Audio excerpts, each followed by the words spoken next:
अस्सलाम वालेकुम नाज़रीन, कैसे हैं आप सब लोग। उम्मीद है आप लोग खैरियत से होंगे। बहुत दिनों बाद आप लोगों से बात हो रही है और आज मैं एक टॉपिक पर एक ऐसा ही लेकर आई हूँ जो कि अपनी नौइयत का एक बहुत ही हसास टॉपिक है। जो टॉपिक आज मैंने सेलेक्ट किया है that is about the extra marital affairs. ठीक है। अब ये जब हम जब हम किसी ऐसी चीज़ पर बात करते हैं नाज़रीन, तो हम जो है वो बहुत एक्सट्रीम पे चले जाते हैं। ठीक है। क्योंकि हमारा ज़हन जो होता है वो कुछ ऐसी चीज़ों को कबूल ही नहीं कर रहा होता, जैसे कि हम एक्स्ट्रा मैरिटल की बात करते हैं।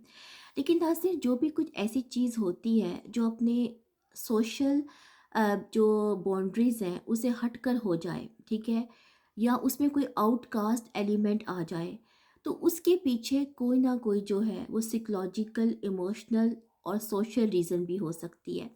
तो आज मैं कोशिश करूँगी कि मैं इस टॉपिक को साइकोलॉजिकल हवाले से और थोड़ा-सा एस्ट्रोलॉजिकल हवाले से भी जो है वो बयान कर सकूँ। क्योंकि मैंने सोचा कि मैं कुछ ऐसे टॉपिक्स पे बात करूँ जो कि हमारी सोसाइटी के साथ, जो कि हमारी ज़िंदगियों के साथ रिलेट करते हैं, लेकिन वो कंट्रोवर्शियल होते हैं और हम उन पे लब कुशाई नहीं कर सकते, ठीक है? तो आज जो है वो मैंने इस पर लब कुशाई करने की कोशिश की है। उम्मीद करती हूँ कि आपको मेरी कोशिश पसंद आएगी। नाज़रीन, सबसे पहली बात तो ये है कि हमारी जो सोसाइटी है, उसके अंदर जो है वो फ़ोर्स बहुत ज़्यादा है। ठीक है, यानी हम लोग ये करते हैं कि हम अपने फ़ैसले जो हैं, अपनी जो अना है, वो अपनी जनरेशन्स के ऊपर इम्पोज़ करने की कोशिश करते हैं, ठीक है? जिसकी वजह से ऐसा होता है कि चीज़ें जो हैं वो कुछ अलहदा चीज़ें अलहदा तरीके से जो है वो अलहदा ही रास्तों पे चल निकलती हैं। मैं आपको एक बात बताऊँ, कुछ ज़ायचे ऐसे होते हैं नाज़रीन कि जिन जो शादी को सपोर्ट नहीं कर रहे होते, ठीक है? अब ये बात एक बहुत ही आपको अजीब लगेगी, क्योंकि हम लोग, हमारे पास जितने भी लोग आते हैं, वो हमें यही कह रहे होते हैं कि हमें ये बताएँ कि हमारी शादी कब होगी, ठीक है? अपनों में होगी, लव मैरिज होगी, अरेंज मैरिज होगी, कैसी होगी? लेकिन कुछ ज़ायचे ही ऐसे होते हैं जो ये कह रहे होते हैं कि शादी इनके लिए सूटेबल नहीं है। अगर ये लोग शादी करेंगे या शादी के रिलेशनशिप में बंधेंगे, तो ये अपनी ज़िंदगी में खला महसूस करेंगे, खुश नहीं रह पाएँगे, हैप्पीनेस नहीं हासिल कर सकेंगे। और नाज़रीन, मेरी ज़िंदगी का 40 साल तजर्बा जो है मेरी लाइफ़ का, वो मुझे ये बताता है कि इस दुनिया में सबसे इम्पोर्टेंट चीज़ जो है वो इंसान की मेंटल हैप्पीनेस है, ठीक है? एक ऐसी मेंटल हैप्पीनेस जब आपको नहीं ना होती, तो आप ज़िंदगी में कोई काम भी सर अंजाम नहीं दे पाते, ठीक है? तो ये सब बात समझनी बहुत ज़रूरी है कि असल में मेंटल हैप्पीनेस क्या है। बात ये होती है कि जब भी कोई एक्स्ट्रा मैरिटल चीज़, किस्म की कोई चीज़ आपकी लाइफ में किसी भी इंसान की ज़िंदगी में आ सकती है, ठीक है? कोई भी इंसान इससे मुस्तथना नहीं है।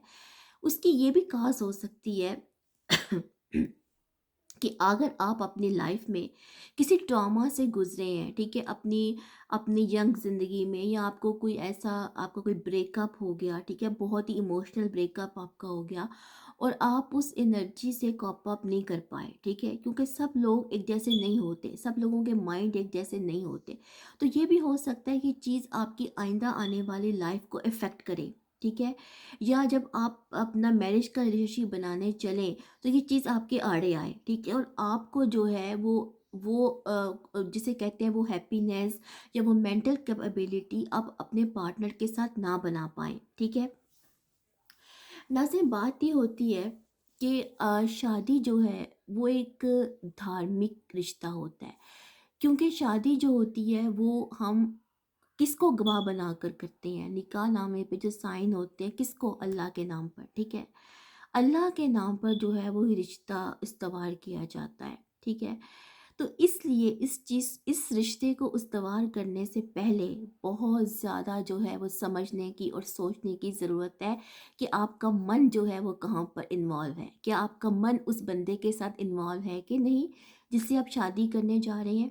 और मैं आपको एक बात बताऊं, जितनी भी ऐसी चीज़ें ज़िंदगी में पैदा होती है ना नाजरीन, उसके पीछे सबसे बड़ी वजह ये होती है कि वो मेंटल कैपेबिलिटी नहीं होती, ठीक है, इमोशनल मैचअप नहीं हो पाता। तो सबसे पहले जो मून प्लैनेट है, ठीक है, मून जो है हम इसको बहुत हल्का समझते हैं, हम कहते हैं मून, लेकिन असल में मून वो ग्रह है जो कि हमारी साइकी के साथ रिलेटेड है। मून वो ग्रह है जो हमारी नफ्सियात के साथ रिलेटेड है। इवन कि जो राहु केतु की एनर्जीज है नाजरीन, वो भी मून के साथ रिलेटेड है, मून ही की एक्सटेंशन है। तो मून प्लैनेट की बहुत ज़्यादा इंपॉर्टेंस है।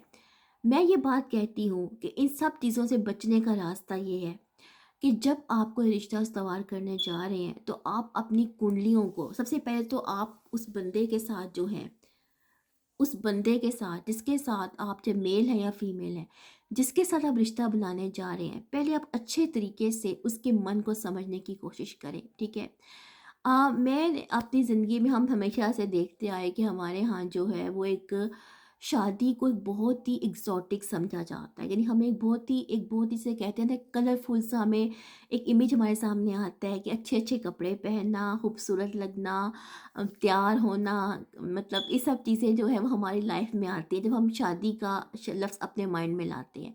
लेकिन नाज़रीन, शादी एक बहुत ही मुश्किल रास्ता है, ठीक है। ये कोई आसान रास्ता नहीं है, ये कोई फूलों की सेज नहीं है, ये ज़िंदगी भर का एक कॉन्टैक्ट है, ठीक है। और वो भी धर्म के नाम पर, ठीक है, वो भी मज़हब के नाम पर। तो आप सोचें कि ये कितना सेंसिटिव रिलेशनशिप हो सकता है।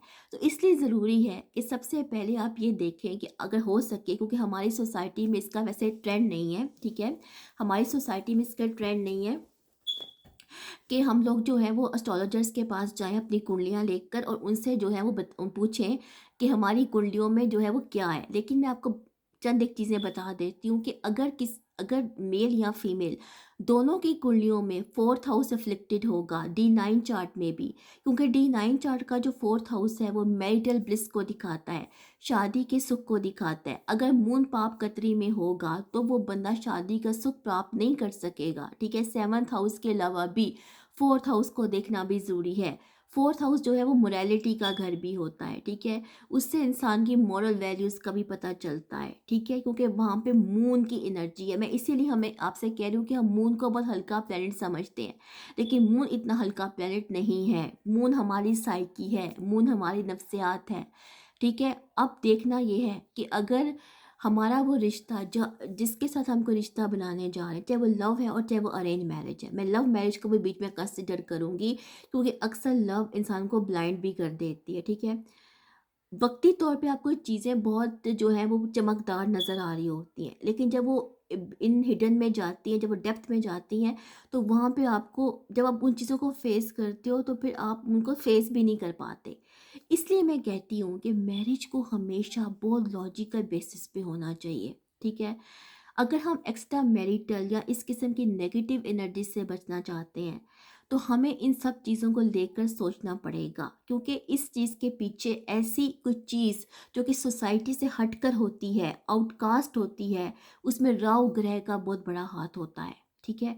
राहु ऐसा प्लैनेट है जो कि आपको ऐसे रास्तों पे लेके जा सकता है जिसके बारे में आप कभी सोच भी नहीं सकते। लेकिन मैं आपको एक बात बता दूं, गुनाह के हम सब गुनाहगार लोग हैं नाज़रीन, और गुनाह एक ऐसी चीज़ है जो इंसान को हमेशा, उसका एहसास इतना जानलेवा होता है कि इंसान को अपनी गिरफ्त में ले लेता है।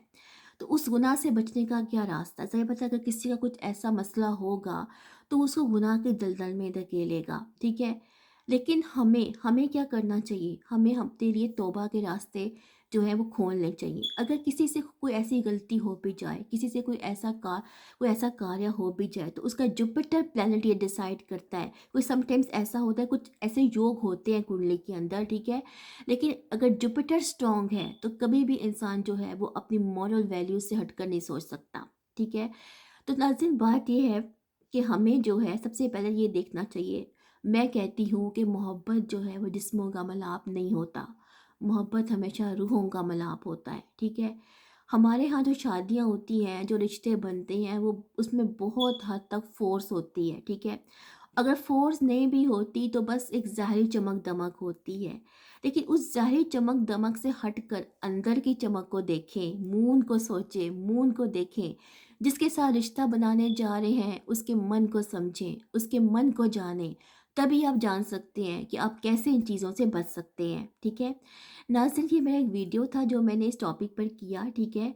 और इंशाल्लाह मैं इस मौज़ू पर और भी बात करूँगी। अगर आपको मेरी वीडियो पसंद आती है तो मुझे फ़ीडबैक दीजिएगा। तो इंशाल्लाह फिर किसी और वीडियो के साथ आती हूँ, तब तक के लिए अल्लाह हाफ़िज़।